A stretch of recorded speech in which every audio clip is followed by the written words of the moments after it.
নারে বাজান না, কবর বলতে বোঝায় মানুষের মৃত্যুর পর থেকে শুরু করে কিয়ামত পর্যন্ত জগৎটাকে বলা হয় কবরের জগৎ। সুতরাং বাবারা আমার, আমরা যারা আগুনে পুড়ে মারা যায়, যারা পানিতে ডুবে মারা যায়, যারা হাঙ্গর কুমিরে খেয়ে ফেলে, তাদের কবর কোথায়? ইয়া দ্বারা মুসলমান শুনে নেন, আমার আল্লাহ তোমাকে বানাইতে সময় লাগবে না, হুকুম দিলে হয়ে যাবা।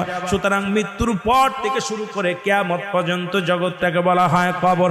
এই কবরে যেদিন শোয়া দিবে, এক নম্বরে আসবে একজন ফেরেশতা, তার নাম হলো নোমান ফেরেশতা। মুসলমান শুনে নেন, আমরা জানি কবরে শোয়ানো পর মুনকার নেকির আসবে। এই ভাইরা আমার, মুনকার নেকির আসার আগে নোমান ফেরেশতা আসবে, কবরে ঢুকে যাবে। সব মুসলমান ডাকতে বলবে, ভাই ওঠো, তোমার ভিতরে রূহটা দেয়া হলো।